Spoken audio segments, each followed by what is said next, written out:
नमस्कार. जागर जनस्थानच्या जागर कट्ट्यामध्ये मी सुनील शिंदे आपलं स्वागत करतो. मित्रांनो, विविध मान्यवरांना आपण इथे आमंत्रित करत असतो. त्यांचा संघर्षमय प्रवास, त्यांचा प्रेरणादायी प्रवास आपण इथे तुमच्यासमोर मांडत असतो.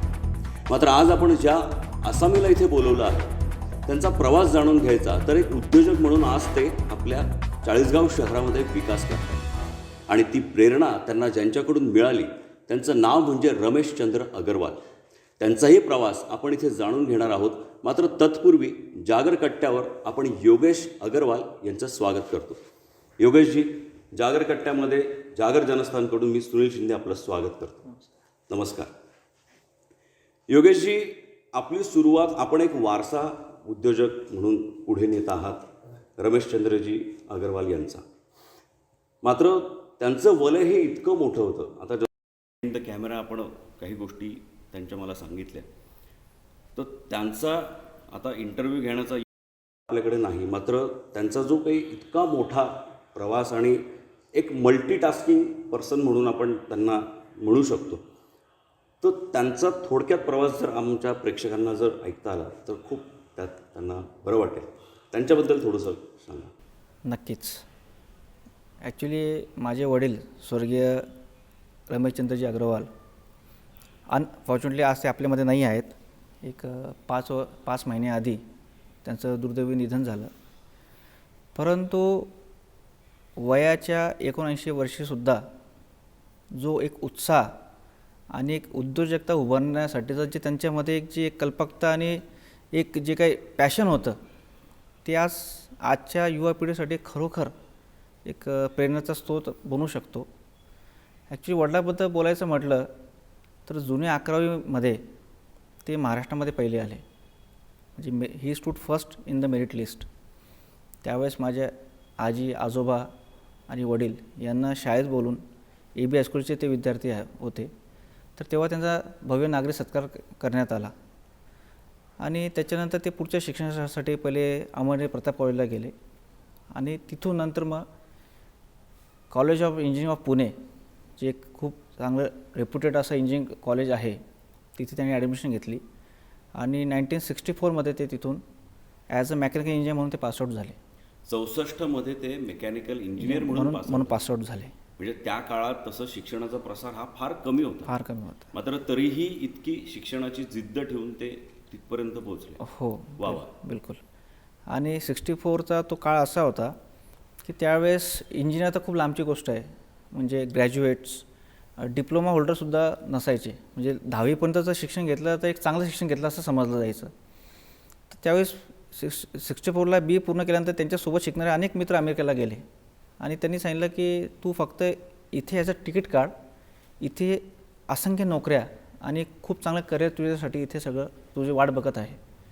पण तो माझ्या वडिलांचं एकच होतं, त्यांच्या आई वडिलांवरती, कुटुंबावरती खूप प्रेम होतं आणि त्यांची इच्छा होती की मला जे काय करायचं ते मला चाळीसगावला करायचं आणि माझ्या गावासाठी आणि माझ्या कुटुंबासाठी करायचं. तर मी माझा देश आणि माझं गाव सोडून मी येणार नाही. तर शिक्षण पूर्ण करून ते चाळीसगावला आले. त्यांनी त्यांचं एक वर्कशॉप सुरू केलं आणि असंख्य इनोव्हेटिव्ह प्रोडक्ट्स त्यांनी त्यावेळेस तयार केले. एक उदाहरण द्यायचं म्हटलं तर आता तर आपण सगळं पॅकिंगचं तेल वापरतो, बरोबर, पण आधी लूज तेल असायचं आणि ते लूज तेल टाकीतून काढायला खूप त्रास व्हायचा. मग ते पप्पांनी हे प्रॅक्टिकल जो प्रॉब्लेम होता तो त्यांनी त्यावेळेस बघितला आणि त्या टाकीचे म्हणजे तेलाच्या टाकीतून तेल काढण्यासाठी एक हँडपंप असायचा, म्हणजे अजूनही काही ठिकाणी दिसतो आपल्याला. त्याचं इनोव्हेशन हे वडिलांनी केलं होतं.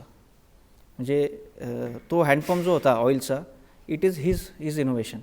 अच्छा, म्हणजे त्याचा शोध त्यांनी लावला, पूर्ण तयार त्यांनी केलं. त्याच्याशिवाय असंख्य इनोव्हेटिव्ह प्रोडक्ट्स त्यांनी केले. अजून एक उदाहरण द्यायचं म्हटलं तर आमच्या स्वतःचं जे परंपरागत व्यवसाय होता तो ऑइल मिल्सचा होता.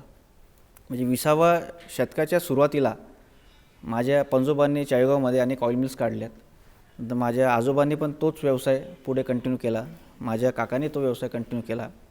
तर पप्पांनी एक अशी छोटीशी ऑइल मिल काढली, छोटीशी बिलकुल, की म्हणजे प्रत्येक घरामध्ये एक छोटी ऑइल मिल लोकांकडे असावी.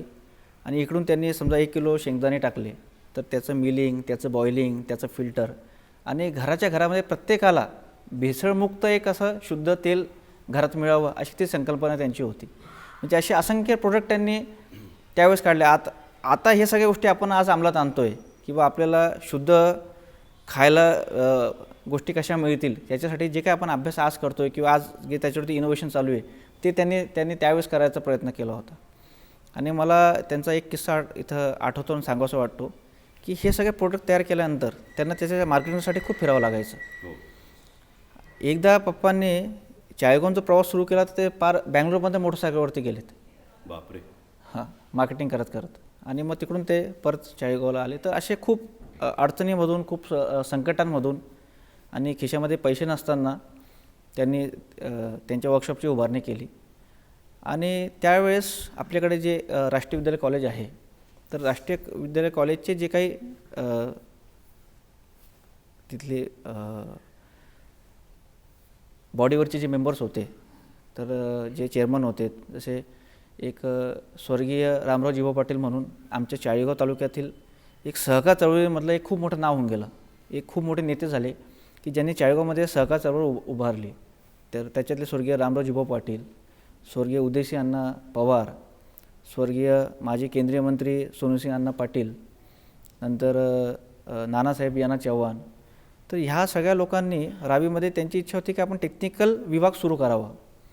पण टेक्निकल विभाग सुरू करावा म्हटलं तर त्याच्यासाठी टेक्निकलचं नॉलेज असलेले लोक पाहिजे. त्यावेळेस अशी कोणी लोक उपलब्ध नसायची. मग त्यावेळेस ही सगळी मंडळी या वडिलांकडे आली. म्हणजे तू आम्हाला इथे टेक्निकल विभाग चालू करायला मदत करशील का? तर वडिलांनी त्यांना होकार दिला आणि त्यांनी कुठलाही पगार न घेता अनेक वर्ष तिथं विनामूल्य सेवा देऊन राष्ट्रीय विद्यालय कॉलेजचा टेक्निकल विभाग त्यांनी सुरू केला आणि अनेक विद्यार्थी त्यांनी तिथेसुद्धा चांगले घडवले.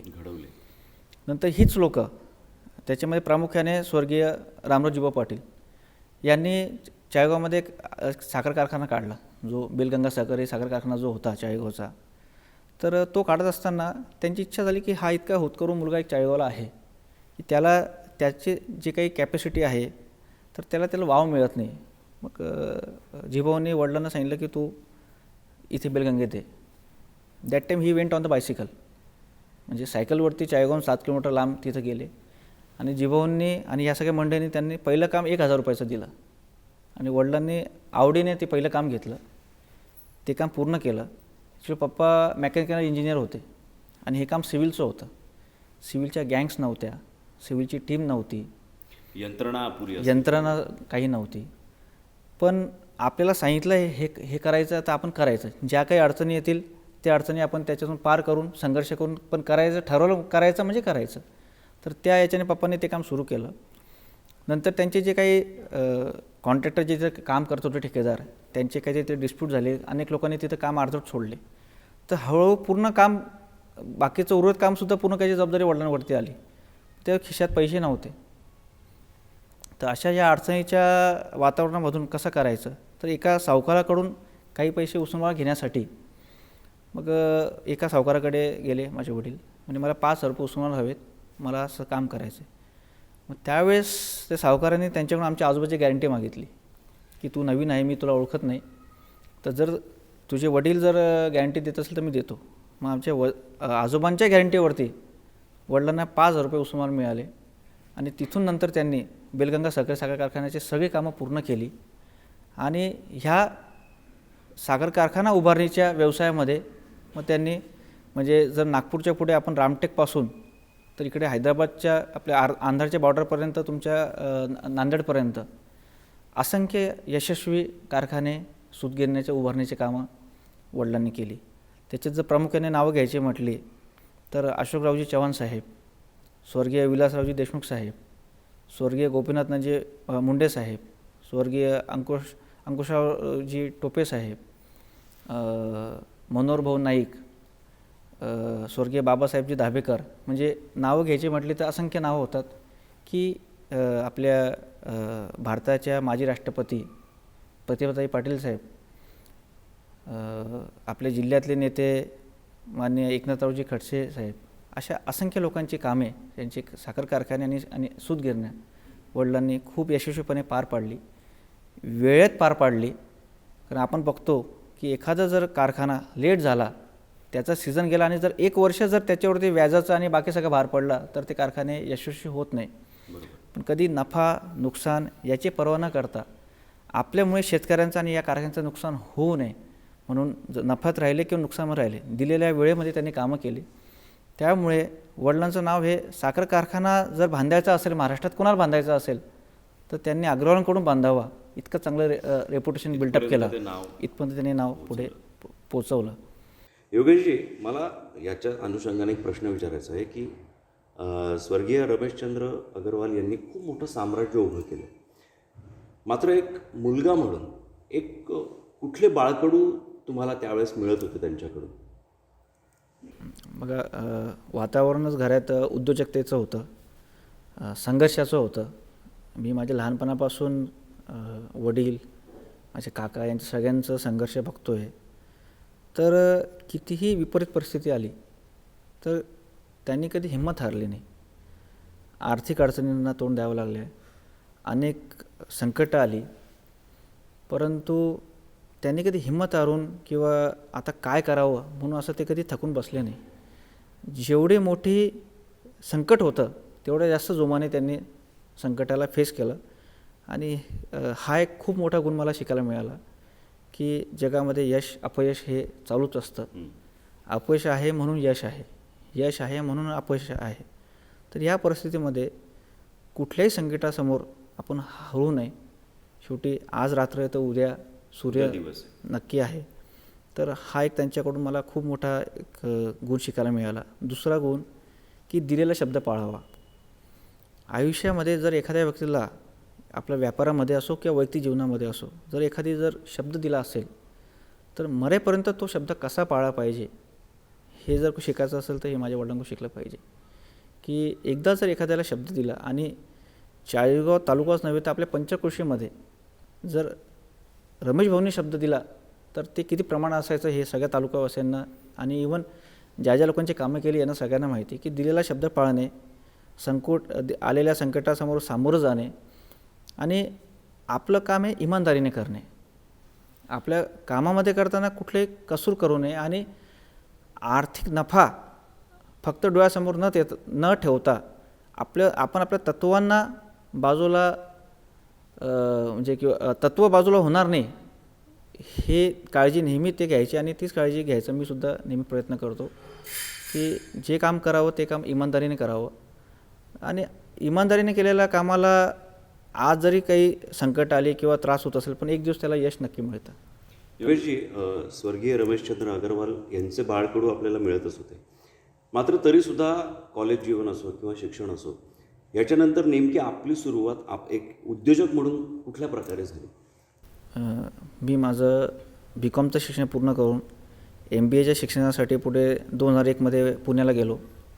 मी माझं भारतीय विद्यापीठमधून MBAचं शिक्षण पूर्ण केलं आणि तिथून परत आल्यानंतर आपल्याला आठवत असेल तर किल्लारीमध्ये खूप मोठा भूकंप झाला होता लातूर जिल्ह्यामध्ये. तर किल्लारीपासूनच जवळ एक आमचं साखर कारखान्याचं एक काम सुरू होतं आणि जे आमचे खूप चांगले इंजिनियर्स होते त्याच्यातली एक बेस्ट जे इंजिनियर होते त्यांची टीम त्या कारखान्यावरती होती. मग वडिलांनी निर्णय घेतला की तुला त्याच ठिकाणी पाठवू जेणेकरून तुझे सगळा म्हणजे मी ॲक्च्युली नॉन टेक्निकल पर्सन होतो. मी MBA असल्यामुळे फायनान्स आणि बाकीच्या गोष्टीचा माझा अभ्यास झालेला होता पण सिव्हिलच्या बाबतीमध्ये माझा अभ्यास नव्हता. तर जी आमच्याकडची बेस्ट टीम होती त्यांच्या अंडरमध्ये त्यांनी मला ट्रेनिंग द्यायचं ठरवलं. किल्लारीमध्ये झालेल्या भूकंपग्रस्त लोकांसाठी जे क्वार्टर बांधलेली होती त्याच क्वार्टरमध्ये मी राहिलो. अनेकदा माझ्या पलंगाखालून सापंसुद्धा गेलीत. म्हणजे कुठलीच वेगळी ट्रीटमेंट नव्हती. जो नाश्ता जे जेवण तिथे बनायचं त्यांच्यातच मी जेवण करायचो, त्यांच्यातच मी नाश्ता करायचो. सकाळी 9 वाजेपासून संध्याकाळी 7 वाजेपर्यंत, मग उन्हाळा असो पावसाळा असो हिवाळा असो, साईटवरती उभं राहून ज्या पद्धतीने ती लोकं कामं करायची त्यांच्याकडून कामं सगळी शिकून घ्यायची. अशी एक खूप हार्ड ट्रेनिंग माझ्याकडून वडिलांनी तेव्हा तिथे करून घेतली. असं 1 वर्ष मी कमीत कमी अनेक आमच्या प्रोजेक्टवरती फिरलो आणि बिलकुल जसं आमचा सुपरवायझर तिथे असायचा त्याच पद्धतीने मी तिथे राहिलो. तर एक बारकावे जे असतात आपल्या व्यवसायातले जे बारकावे असतात ते सगळे मला तिथे शिकायला मिळाले. आपल्या स्टाफची मानसिकता कशी असते, आपला जो क्लायंट आहे त्याची मानसिकता कशी असते, मग ते साईटवरती काम करत असताना कशी कशी संकटं येतात, त्यांना कशी कशी तोंड द्यावी, ही मला तिथे ट्रेनिंग दिली गेली. त्याच्यानंतर ॲट द एज ऑफ 64 वडिलांनी परत एक खूप मोठा एक निर्णय घेतला की तेव्हा छत्तीसगड राज्याचे जे मुख्यमंत्री होते अजितजी जोगी, त्यांनी तेव्हा अनाऊन्स केलं की मला छत्तीसगड राज्यामध्ये कारखाने बांधायची. आणि तेव्हा नुकतंच ते नवीन राज्य झालेलं होतं, सगळं नक्षलाईट आणि आदिवासी एरिया होता. तिथं काम करायला चांगलं लोक धाजत नव्हती की तिथं जाणं म्हणजे एका अर्थाने आपण स्वतःचं आयुष्य आपण धोक्यात टाकत आहोत, अशी त्यावेळीची सगळी धारणा होती. आणि परिस्थितीसुद्धा तिथली खूप गंभीर होती. पण वडिलांनी निर्णय घेतला की आपण ते काम घ्यायचं. छत्तीसगडला गेले, छत्तीसगडला ते टेंडर त्यांनी कोट केलं आणि लोएस्टून ते टेंडर मिळवलं. काम सुरू केलं. काम छत्तीसगड राज्यामध्ये. आणि वय किती होतं? 64. बरं, बापरे. हां. आणि तिथे इतकी प्रचंड बेरोजगारी त्यावेळेस होती की जर आपल्याला 100 लेबरची जर आवश्यकता असेल तर 400-500 लेबर यायची. आणि मग काम नाही मिळालं म्हणून आमचं ऑफिस फोडलं, आमचे JCB फोडले, आमचे कॉम्प्युटर प्रिंटर्स तोडले. तर गनमॅन आणि सगळे सिक्युरिटी गार्ड्स लावून आम्हाला ते काम आम्हाला पार पाडावं लागलं. आणि स्टाफ हा सगळा आपला महाराष्ट्राचा स्टाफ होता.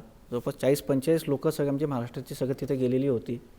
मग यांच्या सगळ्यांची राहायची व्यवस्था, जेवायची व्यवस्था आणि यांच्या जीवाला कुठलाही धोका होऊ नये ही सगळी प्रचंड काळजी घेऊन आणि इतक्यात तिथे पण अनेक दुसरे संकट आले. याच्यावरती मात करून यशस्वीपणे तो कारखाना आमच्या वडिलांनी रेकॉर्ड टाईममध्ये पूर्ण केला. त्यानंतर तिथे अजून दुसरा कारखाना बांधला. तिथे रोडची खूप कामं निघालेली होती. मग आदिवासी एरिया होता जिथं फक्त पाथवे होते, अशा जंगलांमधून आम्ही म्हणजे अर्थफपासून तर टायर रोडपर्यंतची जवळपास 70 ते 75 किलोमीटरची तेव्हा आम्ही त्याकडे नवीन रोड सगळे तयार केली. ते सगळं करत असतानाही खूप त्रास झाला. मला रात्री रस्त्याच्या बाजूला खाट टाकून झोपावं लागलं, छोट्या झोपड्यांमध्ये अनेकदा झोपावं लागलं. कारण जे काम आज होणं होतं ते काम आजच व्हायला पाहिजे, नाही तर पावसाचे दिवस जवळ येत होते, आपण केलेलं अर्धवट काम वाहून गेलं असतं. डेडलाईन होत्या, पेनल्टीज होत्या. म्हणून दिवस रात्र एक करून खूप संघर्षातून ती सगळी कामं आम्ही सगळी पूर्ण केली. तर असं काम करत असताना हे सगळं याच्यातून जात असताना म्हणजे खूप गोष्टी वडिलांच्या अनुभवाने शिकायला मिळाल्या आणि काही गोष्टी स्वतः फेस करून शिकायला मिळाल्या. योगेशजी, एक तरुण उद्योजक म्हणून आज आपण समाजासमोर उभे आहात. अनेक युवकांना आपण रोजगाराच्या संधी उपलब्ध करून देता. मात्र तरी एक उद्योजक म्हणून मला एक प्रश्न असा विचारायचा आहे की एक उद्योजक म्हणून शासनाकडून आपल्या नेमक्या काय अपेक्षा आहे, अपेक्षा आहेत की नाही, हा पण एक प्रश्न. शासनाकडून निश्चित अपेक्षा आहेत. एक जर उदाहरण द्यायचं म्हटलं तर आज मी तुम्हाला शेतीवरती बोलू इच्छिणार की शेती हा म्हणजे भारत हा अजूनही कृषीप्रधान देश आहे. शेतीवरती भारताची इकॉनॉमी आणि भारताची जनता अवलंबून आहे. आणि शेतीमध्ये भारतामध्ये प्रचंड स्कोप आहे. फक्त कर्जमाफी करून किंवा त्या बाबतीमध्ये राजकारण करून, पक्ष कुठलाही असो, मी कुठल्याही पक्षाचा माणूस नाही आहे आणि कुठल्याही पक्षाला माझा पाठिंबा नाही आहे, तर हे जे सगळं राजकारण आपल्या देशात चालतं तर याच्यामध्ये कोट्यवधी रुपये खर्च होतात, पण तरी त्याचा डायरेक्ट फायदा शेतकऱ्यांना फार होत नाही. काहीतरी त्याला अमाऊंट मिळते आणि त्या अमाऊंटमध्ये त्याचा फारसा भागत नाही. जर आपल्या सरकारने म्हणजे ती केंद्र सरकार असो किंवा राज्य सरकार असो, यांनी शेतीशी संबंधित तंत्रज्ञान आणि आज भारतामध्ये आपण काय काय गोष्टी इम्पोर्ट करतो आहे, ज्या गोष्टीला आपण पर्याय आपण भारतामध्ये आपण उगवू शकतो, जर असं काही आपण जर शेतकऱ्यांना पर्याय दिलेत, त्यांना त्याचं जर काही तंत्रज्ञान दिलं, त्यांना जर त्याची ट्रेनिंग दिली, तर मला निश्चित वाटतं की आपल्या परंपरागत जे काही क्रॉप आहेत याच्यातून जर बाजूला सरकून जर काही केलं तर निश्चित याच्यामध्ये शेतकऱ्यांचा फायदा होऊ शकेल. त्याच्यावरती आधारित उद्योग आपल्याला उभारता येतील.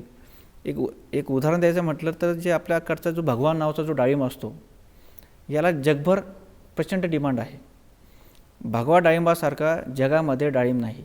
जी टेस्ट आणि जो कलर भगव्याचा आहे, कारण मी आज आता एक्सपोर्ट व्यवसायामध्ये सुद्धा आहे. आम्ही अनेक देशामध्ये आपल्याकडचं द्राक्ष डाळिंब आम्ही आज एक्सपोर्ट करतो. तर वर्षभर आमच्याकडे इन्क्वायरीज असतात पण आपण डाळिंब पुरू शकत नाही. तर मग ज्या गोष्टींना डिमांड नाही आहे त्याच्यावरती एनर्जी वाया न घालवता ज्या पिकांना डिमांड आहे याच्यावरती जर शासनाने जर लक्ष दिलं, मागणी भरपूर आहे, तर भारताला सुजलाम सुफलाम होण्यासाठी फार वेळ लागणार नाही आणि सरकारला आयुष्यामध्ये कर्जमाफी किंवा अशा गोष्टी निर्णय घ्यायची गरज पडणार नाही. कारण शेतकरी स्वतः इतका सुदृढ होईल, इतका सक्षम होईल आणि परत त्याच्यावरती अवलंबून म्हणजे शेती आधारित जर आपल्याला अनेक उद्योग उभारता येतील. आता हे अनेक चर्चासत्रामध्ये म्हटलं जातं की भारतामध्ये जेवढा ॲग्रिकल्चर क्रॉप होतो त्याच्या फक्त 2 ते 3% प्रोसेस होतो.